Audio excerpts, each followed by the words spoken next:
Esiet sveicināti! Arī šajā nedēļā apskatīsim aspektu, kas var mūsu dzīves vairāk ietekmēt, tātad izanalizēsim to padziļinātāk, un tas ir kvadrāts starp Jupiteru un Neptūnu, un tā ir tāda nesaprašanās starp mūsu ticību, starp mūsu sapņiem un realitāti, kas patiešām notiek. Tur var būt cerības un tur var būt maldi. Un tāds liels vilšanās risks cilvēkiem ir iespējams, bet tajā pašā laikā šis aspekts man bieži vien klienti jautā, kāpēc piepildās un realizējās tie sliktākie scenāriji, tāpēc, ka tas veicina tādu lielāku, spēcīgāku mūsu garīgo izaugsmu. Un arī šis aspekts, viņš tieši tam domāts, lai mēs meklējot atbildes nonātu līdz tādam garīgas izaugsmas centieniem. Bet visu laiku mums ir jābūt tādai skaidrībai, mums jābūt tādam pamatam, stabilam, reālam. Un vēlreiz īsi apskatīsim tādu, kas mums ir Jupiters. Jupiters tā ir mūsu ticība, tā ir mūsu izglītība, tas ir mūsu taisnīgums, mūsu morāle un mūsu izaugsme, mūsu paplašināšanās. Tā var būt arī ceļošana un, kā jau es teicu, izglītība. Neptūns tie ir mūsu sapņi, mūsu ilūzijas, un pozitīvā variantā tas ir mūsu garīgums, mūsu radošums, bet šeit negatīvā variantā tā var būt arī maldināšana, tās var būt rozā brilles, un tā var būt arī upuru nešana, tātad upurēšanās citu cilvēku labad. Un šīs planētas tātad konkrēti ceturtdien, bet, kā jau teicu, ietekmēs visu nedēļu, būs konfliktā. Un tas liks mums mēģināt izprast situācijas, saprast sevi, savu rīcību, citu cilvēku rīcības. Enerģija būs saspringta, ne katram patīkama, bet tā ir tātad pārstrādājama. Mēs to varam pārvarēt, mēs to varam izmantot savā labā. Varbūt vairāk nāksies domāt, kas ir tas, kam jūs esat uzticējušies, kas ir īstā patiesība. Te var sabrukt kāda autoritāte mūsu, ko mēs esam, kas mums ir bijusi kādu laika posmu, kā mēs esam ticējuši. Var izrādīties, ka vai nu ideja nav bijusi pareiza, vai cilvēks īstenībā nav tāds, kā ar kādām īpašībām mēs viņu esam apveltījuši, kādi maldi.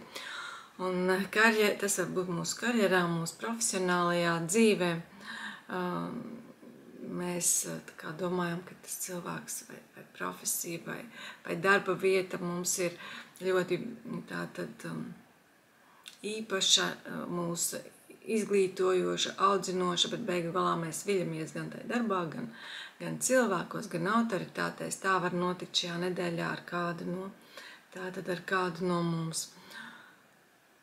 Var gadīties, ka cilvēki šeit, vai nu viņiem nokrītās rozā brilles un viņi ierauga to skarbo patiesību, vai arī viņi šīs nedēļas laikā sabūvē šīs sapņu pilas kaut ko nereālu, kā pārāk idealizē.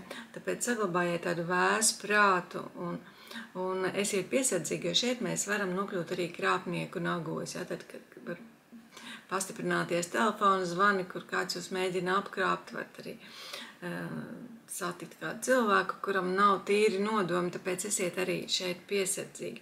Bet, kā jau es teicu, pašā sākumā mēs šo aspektu, tā ir enerģija, un mēs viņu varam izmantot arī pozitīvos nolūkos. Un šeit mēs varam saņemt iedvesmu tā pašai karjerai, it īpaši, ja mūsu karjera ir saistīta ar kaut kādu palīdzību citiem cilvēkiem, ar labdarību, ar mākslu. Arī, ja mēs savā profesijā vienalga, kur strādāt, vairāk ienesam garīgumu un arī to pašu radošumu, mākslu.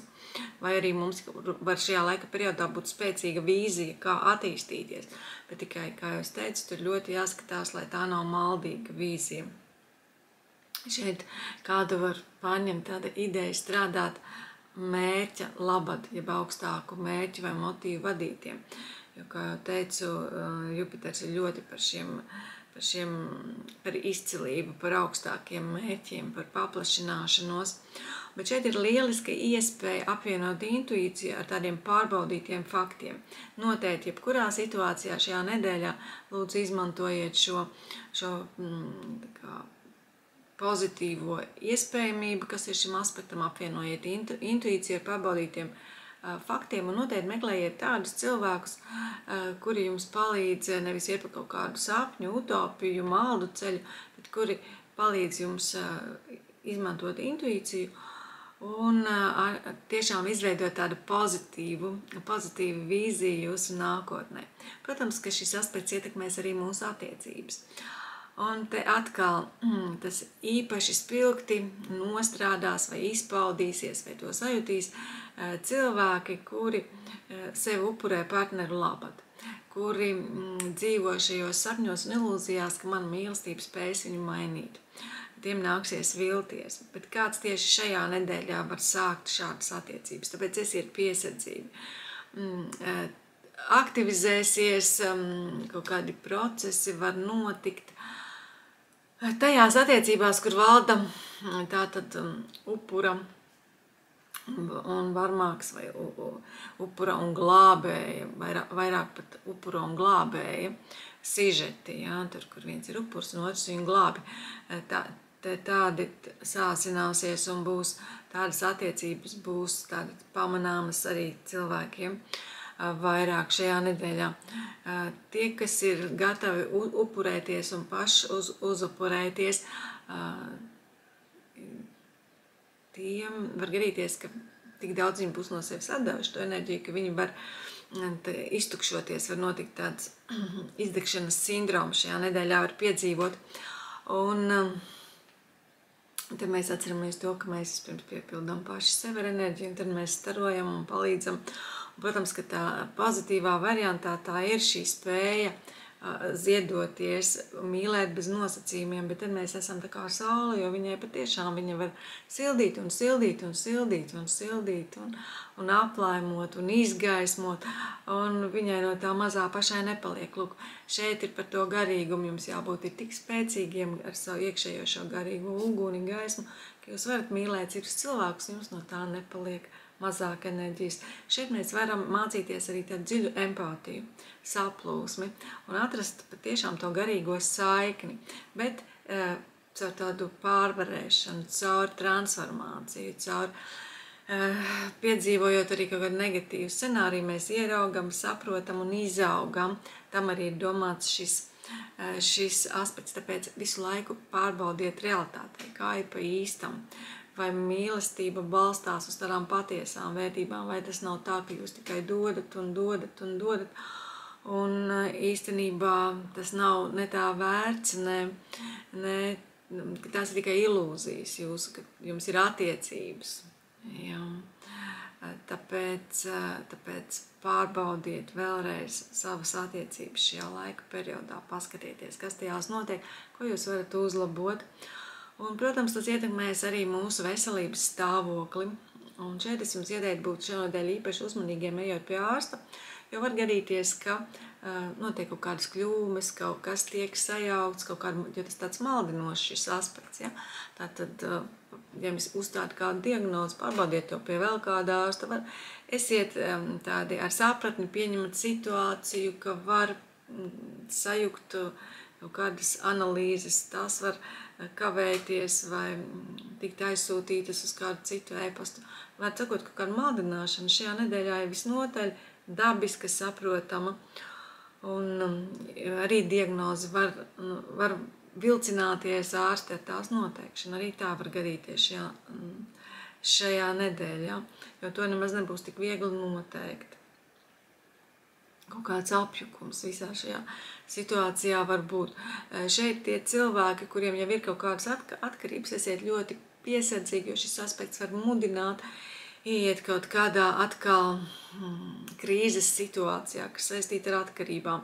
Šeit, ja ir stress dzīvē, cilvēki var bēgt atkarībās no realitātes, no pārāk skarbās dzīves. To nevajadzētu darīt. Var iestāties kaut kādā apātijā, tie, kam ir depresijas, tie arī var ar pesimismu dziļāku sajust, var būt daudz gulēšanas, var būt apātijas. Un arī esiet piesardzīgi, ja jūtaties slikti, tomēr apmeklējiet ārstu, jo ziniet, ka jūs varbūt arī pašapmāns attiecībā uz jūsu veselības stāvokli, tāpēc meklējiet palīdzību, bet pozitīvā variantā šeit šis ir labs laiks, lai līdztekus oficiālajā medicīnai izmantot arī alternatīvo medicīnu. Tā arī šeit ļoti labi var nostrādāt, tātad dziedniecība, dziedniekus var tātad smalkas enerģijas var sajust un tās var labvēlīgi iedarboties uz ķermeni.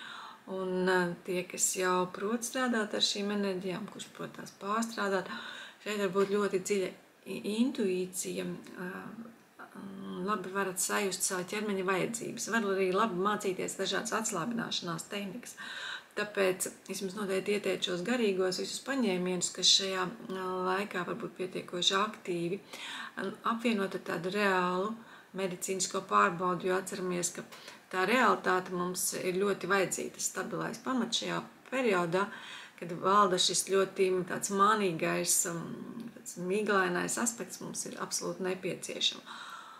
Un mēs noteikti varam izmantot meditācijas, šeit ļoti labi strādās un ūdens procedūras arī, bet saprātīgi, jo tāds liels ūdens vai nepazīstams ūdens vai tumšs ūdens, tas var radīt arī kaut kāds nepatīkams notikums, sākot tikai no asociācijām līdz pat tiesi tās nezināmās ūdens tilpnēs piesardzīgi peldiet šajā periodā, bet ūdens procedūras kā tādas var palīdzēt jums atbrīvoties no spriedzes, tāpēc paskatieties, cik daudz un kā jūs gribat ar ūdeni strādāt un esiet piesardzīgi. Kāda tas ietekmēs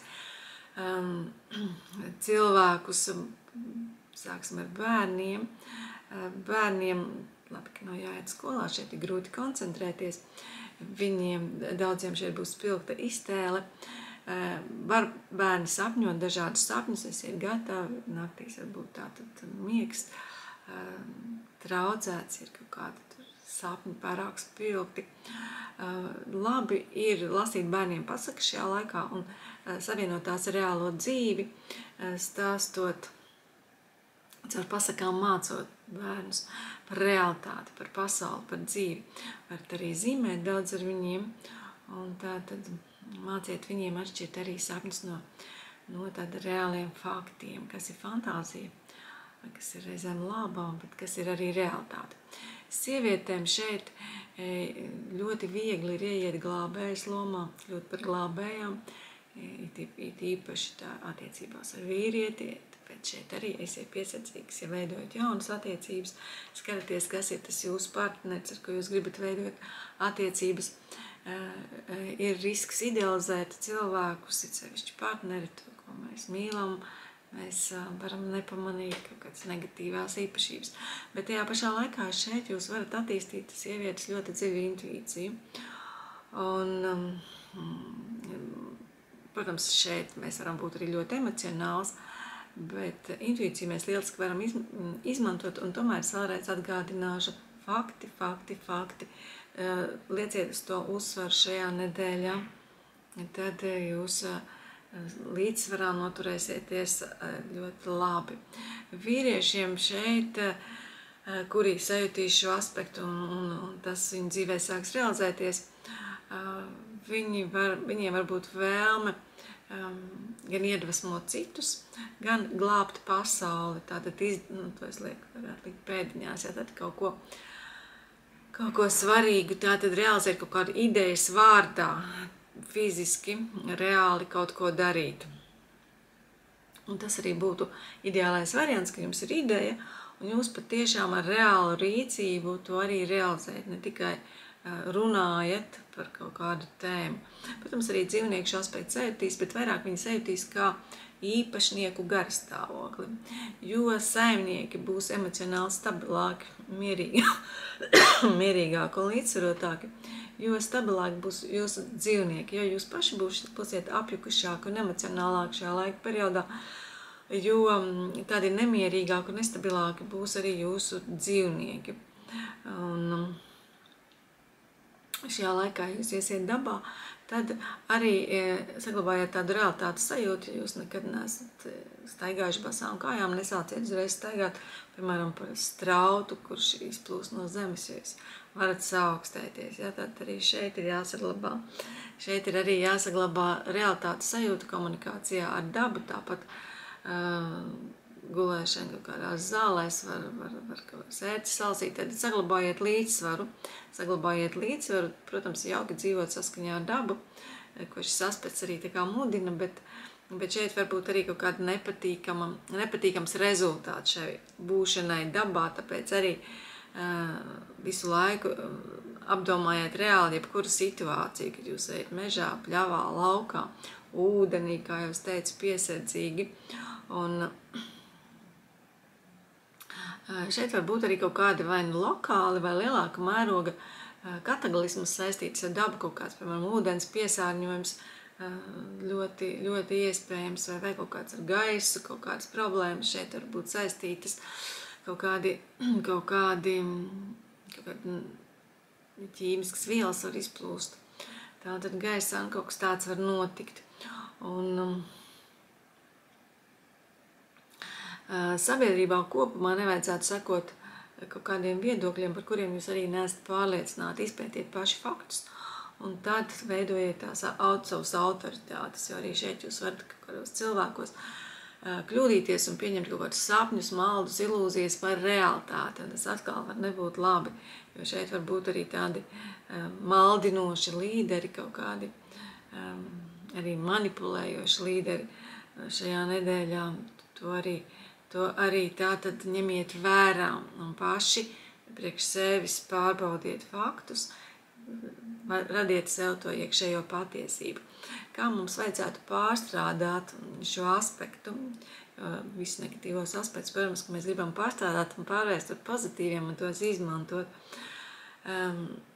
Es jums ieteiktu noteikti šajā nedēļā ievērot garīgo disciplīnu, jo atceramies, ka Neptūns tie ir mūsu sapņi, tas ir mūsu garīgums, un Jupiters tā ir mūsu ticība, tā ir mūsu morāls norma ievērošana, ētika, un tāpēc pēc būtības, ja būtu pozitīvs aspekts, tā būtu vienkārši ideāla kombinācija tādai garīgās izaugsmes ceļām. Šeit tas varētu iecert kaut kādu sevis laušanu, piespiešanu, pārveidošanu, bet arī to enerģiju mēs tā varam tātad izmantot, tāpēc tas ir labs brīdis, lai jūs pievērstos filozofijai, kaut kādam radošam vai garīgam darbam, noteikti meditācijām. Šeit ir īstais laiks, un noturiet līdzsvaru savās dzīvēs.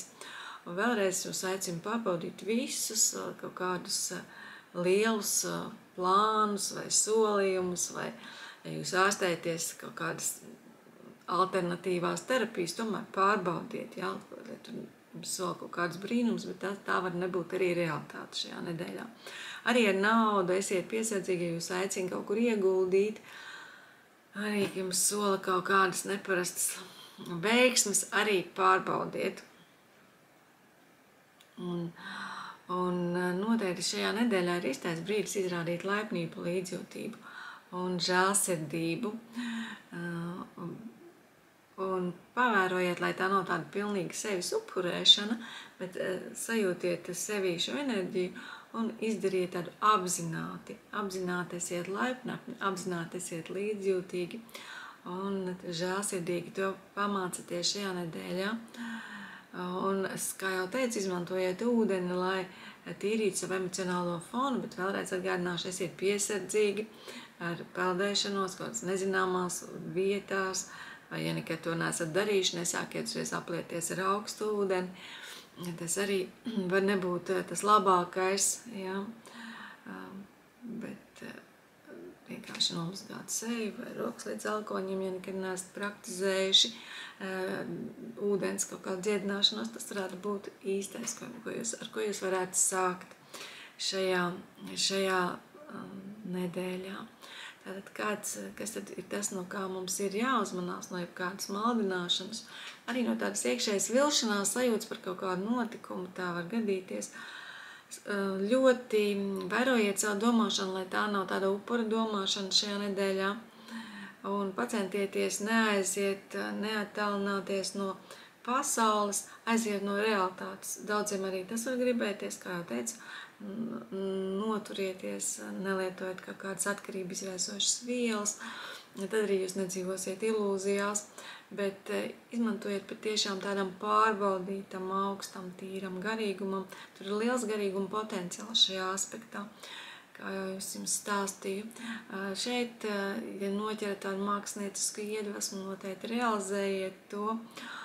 Un līdzjūtīgs mēs varam būt jebkurš, ik viens, un tāpēc to arī noteikti izmantojam. Un ticiet, atrodiet šo savu augstāko ideālu, tādu tīru, kam jūs varat ticēt. Protams, ka tas nav viegls aspekts, bet tas ir aspekts, kas ir domāts mūsu iekšējai, tieši garīgai un emocionālai transformācijai. Šeit var gadīties, ka jūs ieraudzīsiet patiesību, kas jums sāpēs. Bet tad jūs ziniet, ka tā ir tā vieta, no kuras jūs varat sākt šo savu garīgo, spēcīgo ceļu iekšējai attīstībai. Tā tad arī izmantojam šo aspektu, lai jums patiešām veicas, lai ir pēc iespējas mazāk sāpīgi, ja kādam patiešām ir jāpiedzīvo kaut kāds sāpīgs mirklis viņa dzīvē. Bet atrodam tad to augsto garīgo potenciālu, ko nes šis aspekts. Lai jums visiem veiksmes! Ar tā, visu labu!